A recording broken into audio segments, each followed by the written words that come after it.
Okay, for those of you who were lucky enough to be in on the Imperative concerts, we're back.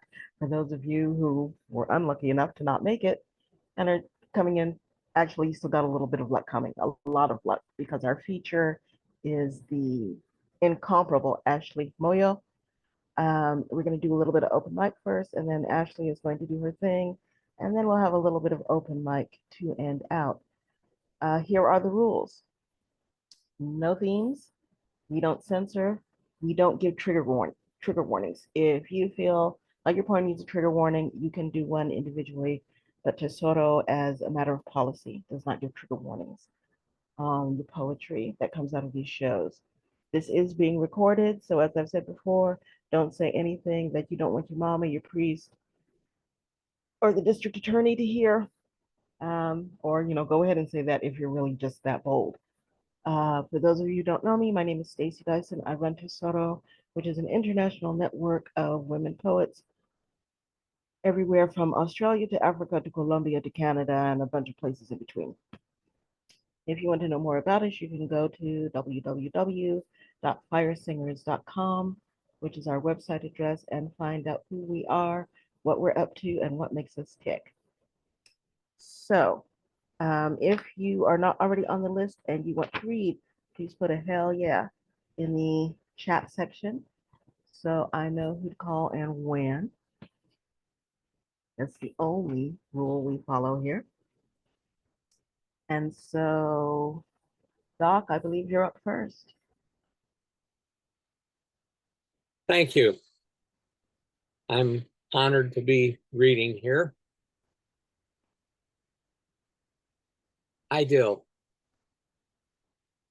Brightness and warmth of an August day.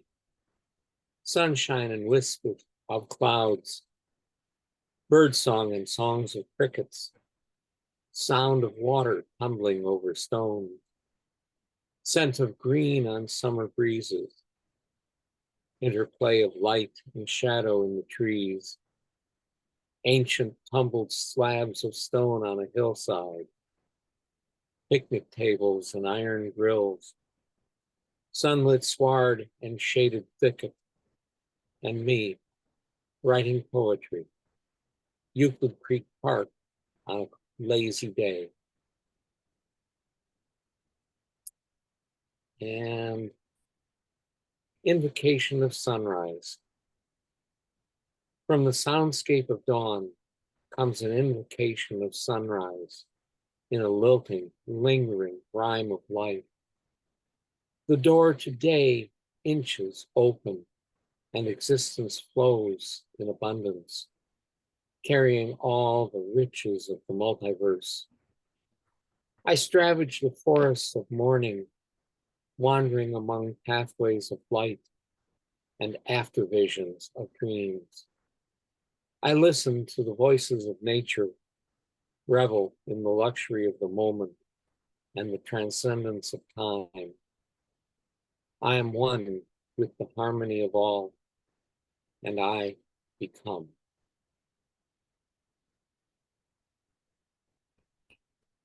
It's pretty. I like that. Thank you, Doc. Thank you. Coming up next, we've got a new player. This lady has not been to either of our open mics. We are happy to have her. I've heard her perform. Y'all are in for a major firestorm here. Please welcome to the mic, Gifted Johnson Wilkinson.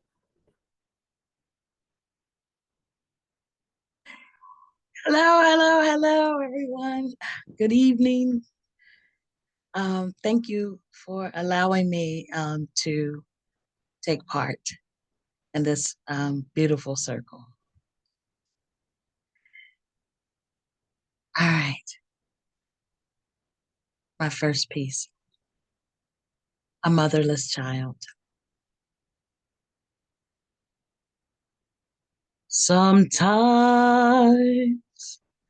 I feel like a motherless child, alone, away from home. a motherless child with tear-filled eyes. I dream you were still here at my side, not as if I was dropped off in the middle of nowhere, untapped and unmapped with GPS, untapped with a fountain to drink, a long, long way from home. Sometimes I feel angry. Angry you are no longer here to wipe my tears, right the wrongs. Continue to make this place a home. Why did you have to leave?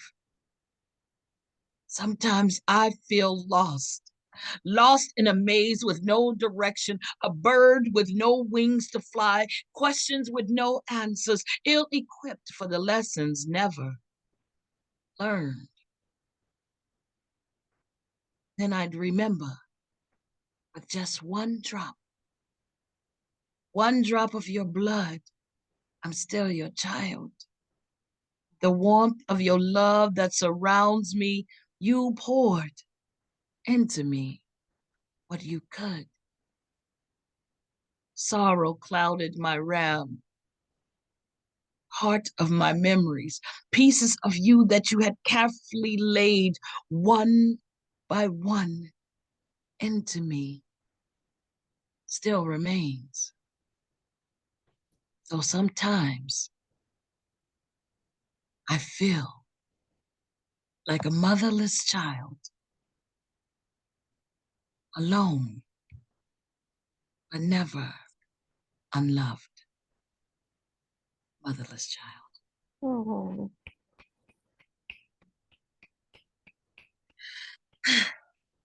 Thank you. This next piece is When Can I Breathe?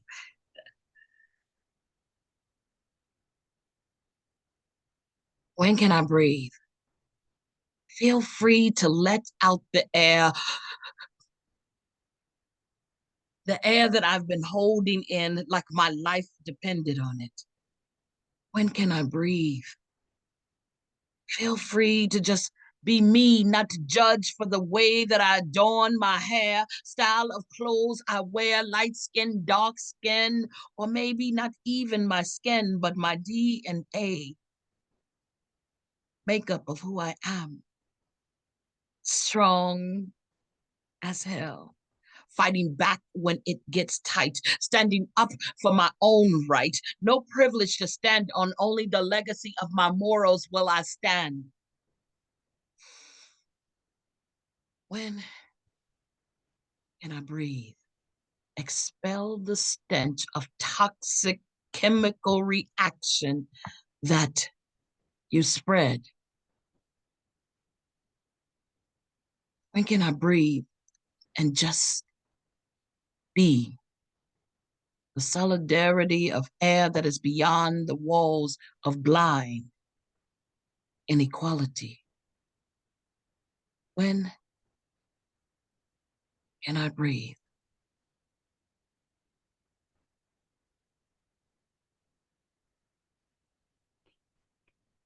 okay. I don't know about y'all, but I need a minute. Um, that one just about took me out. Thank you, Gifted. Thank That you. was beautiful. Thank you. Um, we have a small room tonight, which means that I can indulge myself and read a couple of pieces. So I would like to say that they're new, but everybody who knows me would know that I would be lying because I have been telling people left, right, and sideways, I don't have any time to write. I do busy. But I'm lucky. The old stuff, seems to hang on, hold up. So a couple of older pieces. And then if we don't have anybody else who wants to do the open mic before our feature, we'll go into our feature.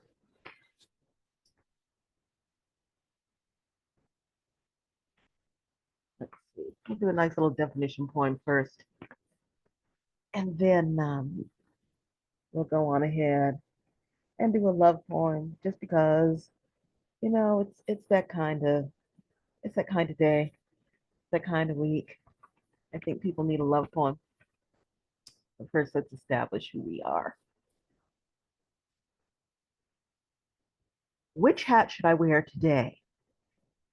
It's never an easy decision. I can't sport any old chapeau. It has to be correct. I have to be correct. First, I have to decide who I am today. Advocate, apprentice, honoree, somebody's daughter, somebody's love, somebody with the ear of the world. Home girl, diplomat, sister girl asleep on the bus, getting to work or going back home sometime today. Fur, felt, or feathers, wide brimmed, lace edge.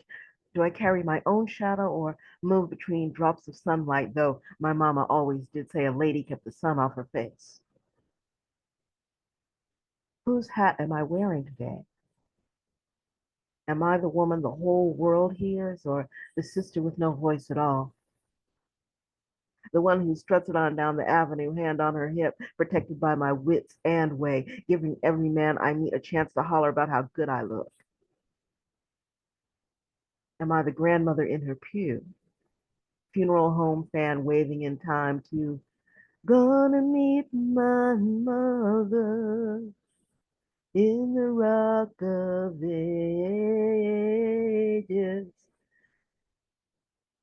thinking that ham should be ready by the time the family comes for after church supper. What about that little knobby-kneed schoolgirl? Daddy's baby trying to be bold and vulnerable all at the same time. Can't outrun the dangers of the world, but am I smart enough to do my thing and just keep moving, or will I get caught up in the wrong decision today? Do I wear just a rag around my head like the sister in the fields who can't keep the heat from cooking her brain otherwise? Keep it wet with dipper water and sweat till the boss man hollers it's time to quit? Or am I a society queen with a closet that goes on for days and a hat for every mood of every minute? Do I wear my hat heavy like my heart is sometimes, or light and balanced as my faith?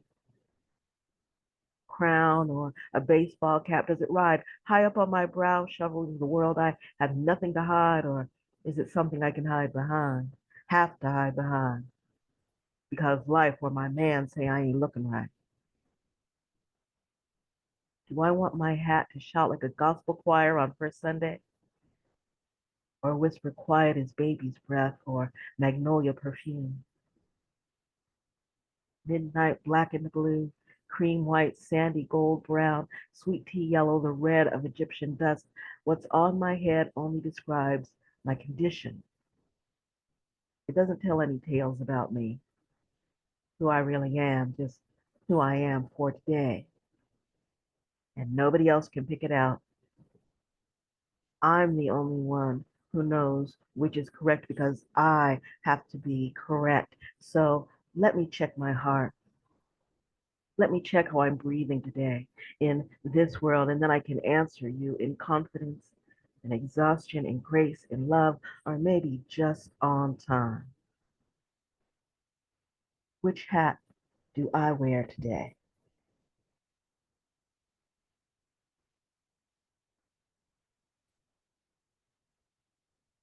And now, as I say, a good old fashioned love poem, because sometimes you just need a good old fashioned love poem. It's 5:55 a.m. The numbers are imprinted on the inside of my eyelids because looking at the cell phone flash hurts too much. So I pry it open just enough to see the time, just a trick of light. My eyes still burning. It's 5:55. I am thinking of you. Brushing my hair, walking in what is still moonlight before the first hint of a day I cannot share with you any more than I could share my nights with someone else. It's only an exaggeration to call you my every breath if you're not. You cradle the cold shadows, mingle with fog and ragged shreds of moonlight while I wait for a bus to my day's reality. It is 5:55,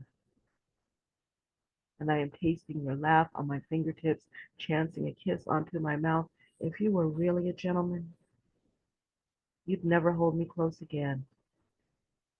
And time would stop standing still as the quiet stones on the street, and I could move on, but it's 5:55 a.m., and no matter how many hours I pretend to fly past a dozen meetings and errands, the occasional meal, none of that matters because the light and my heart woke me up this morning. Both carried your name. Everything in my life carries your name, and it hurt. It hurts.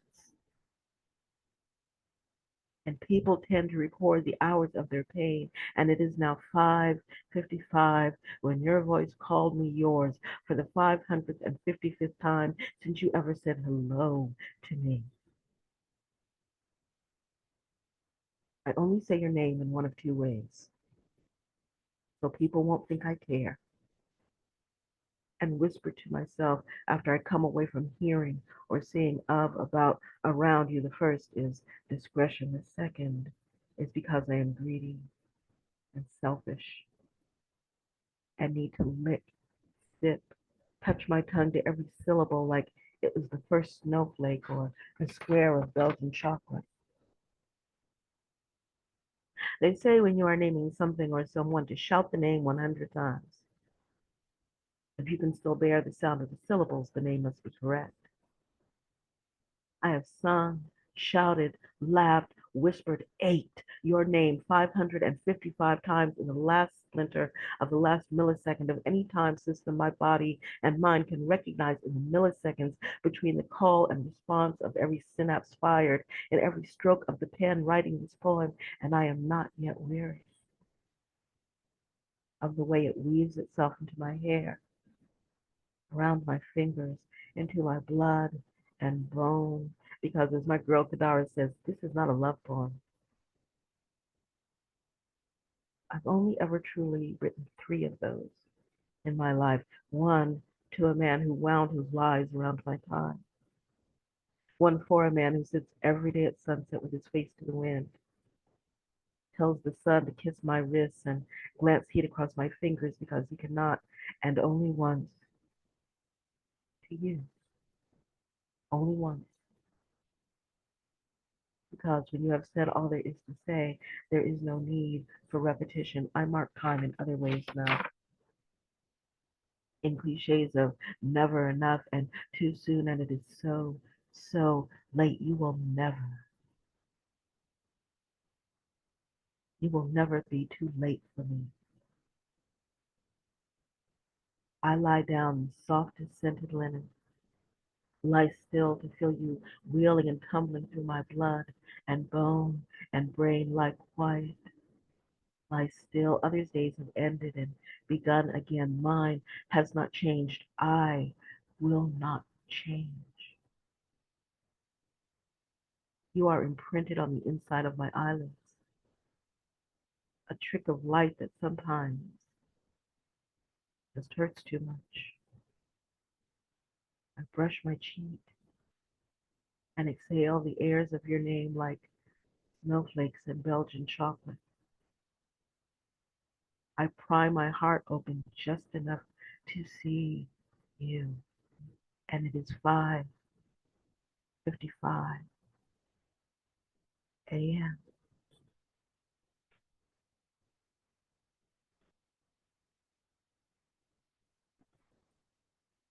So that being said, um, Marissa, I know you're frosting a cake. Were you going to read for us tonight? Sure, I can read something. Okay. Lay it on us, kiddo. That was beautiful, Stacy. Thank you. Both pieces. I wish I only had written two love poems in my life. Maybe the point is that it wasn't really love, and so I didn't really write a love poem. I think maybe that's what Stacy's getting at. I don't know. Did you want me to go now? Yes, please, sweetie. Oh, snap. All right. I got you. I'll read you this new one I wrote on Wednesday in a workshop here in town. The prompt came from a friend of mine. Her name is Erica, so that you know when you hear her name. And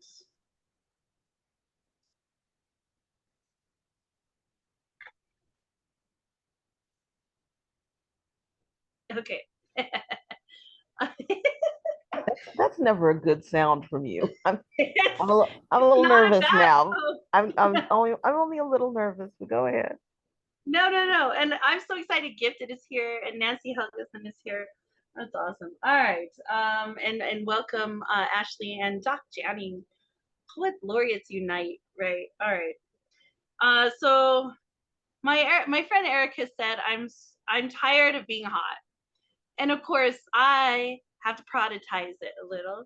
And so I'm like, ooh, I'm tired of being hot. Okay, so I'm gonna do the poem. So instead of doing whatever the workshop prompt was, I wrote this during the workshop. Okay.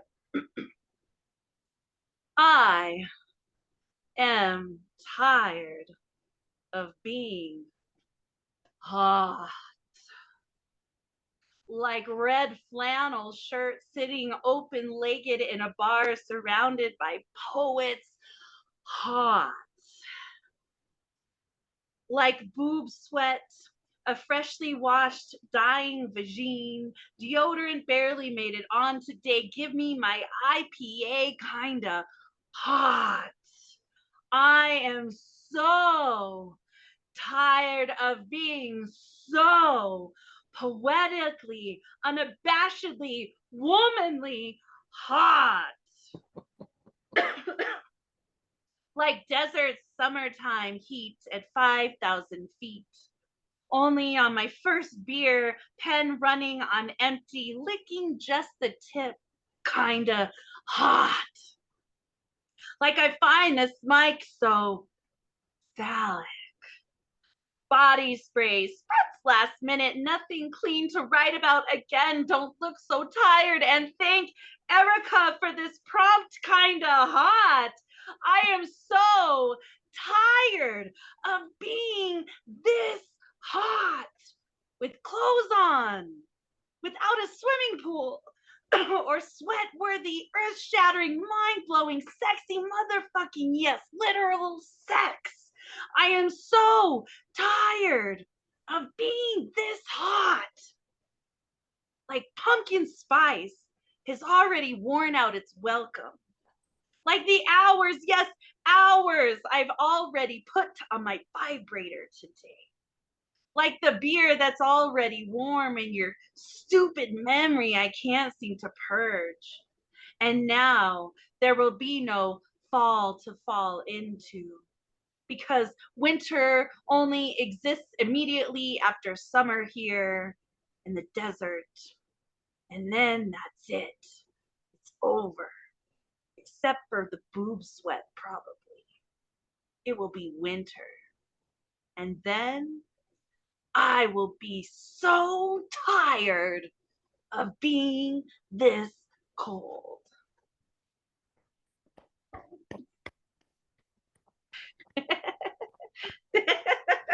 That's my girl. It's not bad for a 10-minute free write. Not bad, babe. Not bad. I really haven't written a lot of new stuff. All right.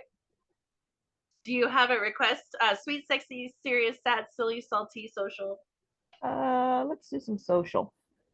All right, social justice poems. Oops, wrong.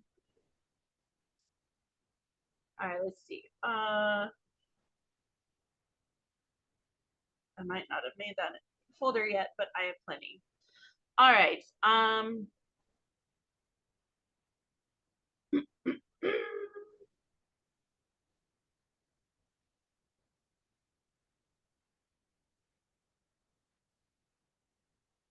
Did you heard my Nashville poem, right? No, You didn't? if All right. I did, I don't remember. I will do Nashville for you. You would remember. As much as I hate Nashville, yeah, I probably would. I'll do the one on my phone because the one on my phone is cut for time. So, you know, when when American Graveyard came out, and I was mailing, like literally mailing off books to, author copies to contributors. I read that the Nashville shooting had happened, and it was not lost on me that I'm trying to change this as it's happening in real time. And so I wrote my Nashville 2023 poem. This is for the parent who sent their kid to school that morning. This is for the school doors not being bulletproof, for the staff who were on the other side of campus, for the phone call that couldn't connect immediately. This is for the 911 operator relaying tragedy. This is for the police car that got stuck in traffic and the officers who did not hesitate to rush in. This is for the administrator who announced lockdown, not a drill. This is for the teacher with not enough hiding places who didn't have enough arms. This is for the parents who didn't know yet. This is for the size 9 t-shirt that was not Kevlar. This is for the hand that tried to stop the bullet, the bone that didn't mean to break, the blood that didn't mean to drain, muscle that didn't mean to shred, breath that didn't mean to quit. This is for the heart that didn't mean to stop. This is for the cereal that didn't mean to be a last meal.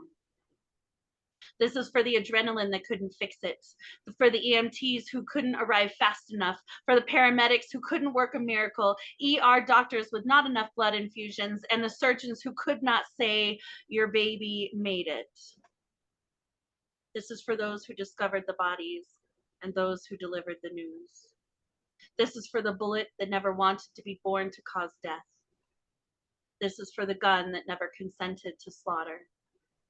This is for the white crosses and red mylar heart balloons, for candlelight vigils and families that lost loved ones. This is for the coroner and the casket, the death certificate and the burial. This is for the grieving ground saturated with blood and for all who will die tomorrow. This is for the poets who document the loss.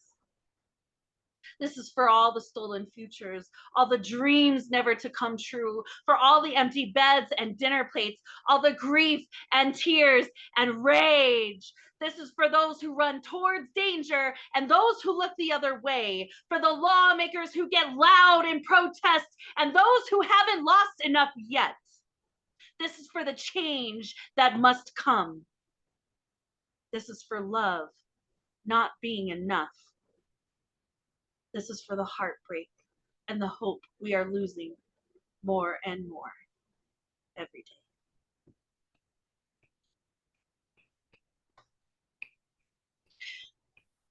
Oh my goodness. I know we need to take a quick minute behind that one.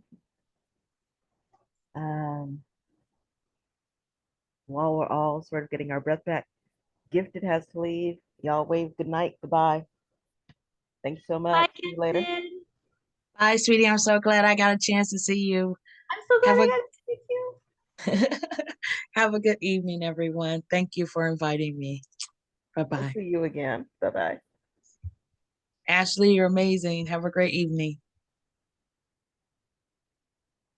Bye, Doc. Bye, Nancy. Thank you so much. I do appreciate it. Oh, much- Okay. She's so Okay. wonderful. She's like one of my favorite people, by the way. I just say. She is quite cool. So, as promised, for the second time in a little bit under an hour, our feature, Ashley Moyo. Ashley is actually one of our South African poets who is over here for a year, I think, to work and poet and, generally just make the Bay Area wish that everybody lived in Johannesburg. So, without too much further ado, except to say that she is one of our newest Tesoro women, and I could not be more proud or happier. Please welcome to the mic, Ashley Moyo. Thank you so much. Firstly, I just want to say it was so lovely listening to both you, Marissa and Stacey. I was just like, whoa, I was taken back. I was like, okay, where are we going? It was beautiful just to hear everyone sharing pieces. So within this one, before I start to share, I'm just gonna give a bit of context to the two poems that I'm gonna do. I will do the one Stacey said she got a bit teary. I went into the archives and I went to go find it within the breaks. And then the second one, I don't know how much time I have, but I could do. Pardon? You have 20 to 25 minutes, so you've got time to do whatever you want. All right, perfect. So we're here for a while. Okay, so for the first poem, it's the one that I was saying that Stacey got teary about. It's called Homecoming. And previously, like earlier, I had explained why I wrote this poem. And it was basically we had to write poems that were centered around African love stories. And I found that some love stories back in the day always were through written letters, or you'd experience the love as it travels, sort of like you'd almost have to be nostalgic in order for you to remember everything, and like live in nostalgia for you to kind of dive into that. Homecoming. My love, I have been counting endless full moons in hopes of your return. Reminiscence of our last dance drowns me sometimes. Lately, my mind bids time by the river for you, dives into thought, hoping to bait my scent to catch more memories of you. Some nights I want to be the river, carry the kids on my back and meander to you. Some nights I pray to the sun to revolt you back to me. Other nights I curse the sun, for it has forgotten me in idle time. I must say, Nevaeh has grown now. I hear it in her prayers. She tells the tooth fairy to rather place you underneath her pillow than coins at night. I fear her coming of age, where she finds out the tooth fairy's truth. But I know you will be back by then. I know it. My love, upon your return, we will bob our afros to tunes of forever, till our knees fade weak into song. Here, we will rest beside each other, venture on a pilgrimage of lost time.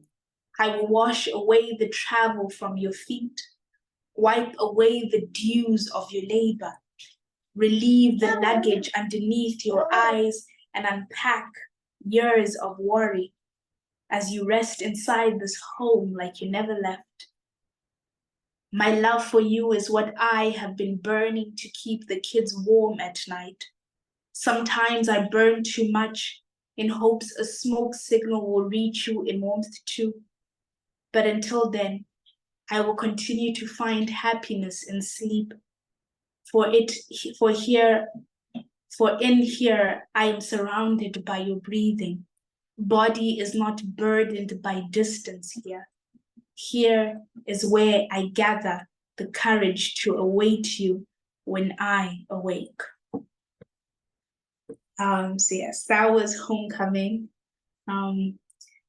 Yeah, I think it's the closest one to a love poem. Like I feel like it's so sincere in it, in the message, even though it's a bit like sad in it. It's just like no, but I am coming after those love poems. As soon as I write a love poem, I'm coming to your DMs, everyone. I'm like, I got it. But I think it's because it needs to start with like self-love, like my own love poem, and then I can like write about everything else. So I think we're working on that. So yes, on the previous episode I was talking about the fire. So I thought, I was talking about the flame and how red is a burning thing. And one of the poems eloped me to amnesia. So basically with that poem, back in South Africa, there was a truck that got stuck underneath the bridge. So the bridge basically was like this high, and it kind of was gonna make it, but the problem was because of roads not being taken care of for a long duration of time, the road beneath, well, the road started to concave in. So basically, you could go and make it, but then there's like potholes and so forth. So it kind of sunk down and it hit on the back and it kind of scratched, so causing a spark. There was first a spark, and then second, there was like a fire that went off. And basically what happened was they didn't know that it was a gas truck. So the gas, on the first fire, everyone gathered while the gas was like leaking into the air, a 30-minute interval between these two events. And people gathered. And it was on the 25th of December. I remember seeing, and then after that, because people weren't aware that it was gas and not petrol, it was filling the air until the final explosion went off, and it killed so many people. One of those people was my niece's primary school teacher. Her husband and her son had died on the spot. And then, she remained with her oldest daughter, but her oldest daughter was like in intensive care unit, and then she ended up dying. But I remember when I wrote this piece, I didn't want to write it because I was like, I don't know how she could continue because she just lost so many people, and that was the context where I was writing this poem. Like, if I was her, I think I would want to forget. I think that's the only way to continue. So hence I wrote this poem called Elope Me to Amnesia. Please, I am begging you. Remind me to forget, remind me. Vowel me this, for this is the only bait breath will take to idle life back into my body, not prayer. My living is in my forgetting, so let amnesia consume me whole, leave no muscle in memory. They never dared to ask why remembrance nurses my dying. Why it is a constant smell of burning breath trying to hold on to its own skin. The last sight of my son was silent, held hostage by the flame, and I didn't have enough time as ransom to save him. My husband, he did not fight the flames in hopes of its remorse, but he too knows that the good man always finishes last. Remembrance is a self-hate, for women was supposed to be a furnace. I was supposed to swallow the flames, but instead I watched. Now I do not know how to wear widow with the same courage as wife. I do not know how to teach my grammar to speak of my children in past tense.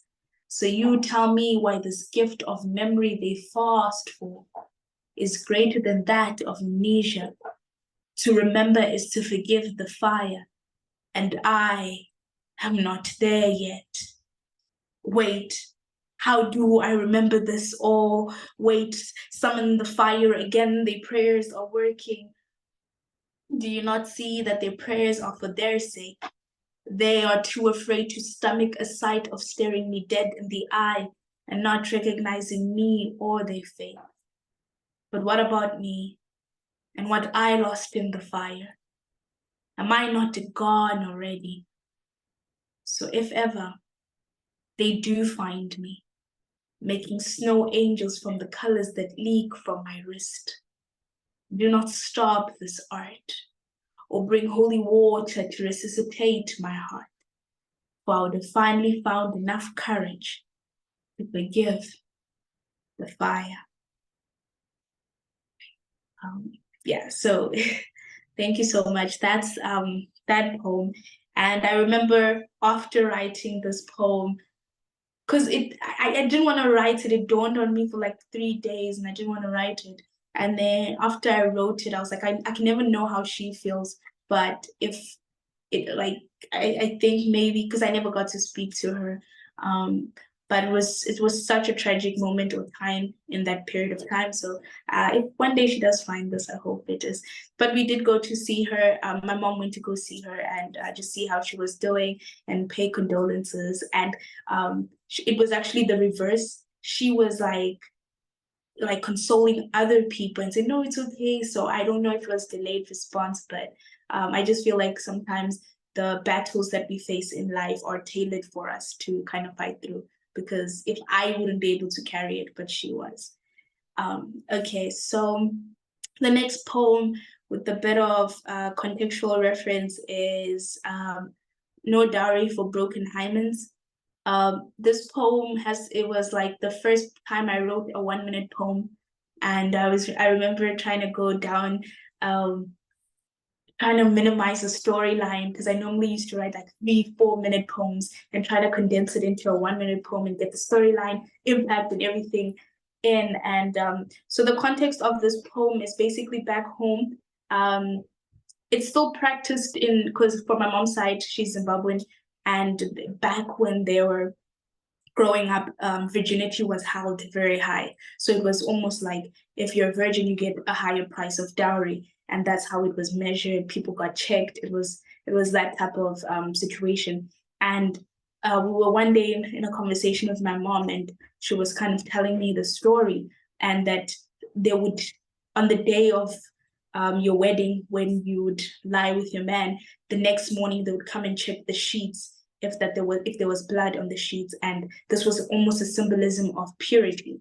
And I asked my mom, I'm like, so what if you just because I was so taken back on how they would put so much value on that one thing but never do anything for the man. And it's like, isn't a woman of more value than just that? And I wrote this poem almost like, if that's what they want, if blood is what they want on the sheets, then just give it to them. Cut razors, like cut anywhere, bleed from anywhere, and just give them the satisfaction because you're worth more than just that. No dowry for broken hymens. Hymens break easy when raised in shaky homes.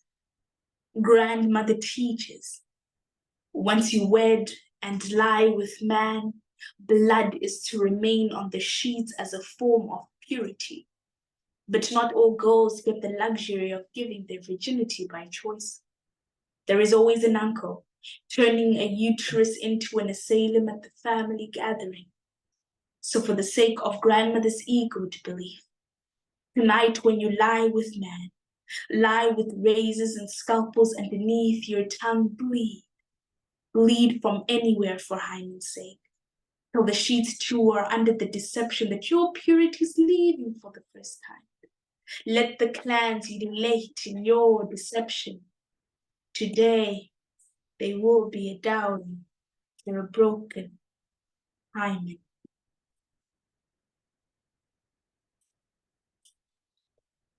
All right. Is that my time? Thank you so much. Because we've got such a small room, babe, you're good. So if you wanted to do another piece, that's fine. If you're done, I totally understand. It's up to you. Oh yeah, those were the ones I had. I didn't know that I had like more time, but that's what I have for today. But thank you so much for allowing me to share. Thank you so much everyone for joining. It was an absolute pleasure having me. And yeah, I'm super privileged to have heard everyone. Stacey, I'd never heard you like I still want to see you live. I still want to see everyone live. Marissa, hopefully I can meet you one day. Nancy, I hope too, as well as Doc. I don't know if that's a full name or yes, but hopefully I can meet everyone soon or in the near future. Well, you'll be meeting me sooner than later. I'm planning a trip up to the Bay Area That's because great. I have 4 or 5 disorder women up there that I've never met in person. So I'll be Okay. coming to terrorize y'all, relatively soon.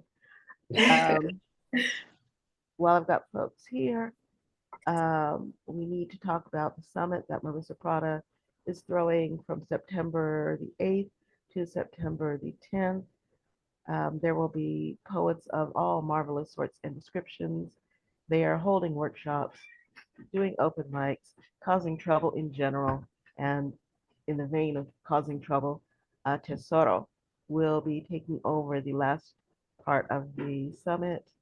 We will be featuring myself, Marissa, of course, Teresa Gallion, Philly V, Sandy Shakes, Poet Rose Gold, Shocky G. I'm leaving somebody out, and they'll have to kill me later, but it will be unbelievable.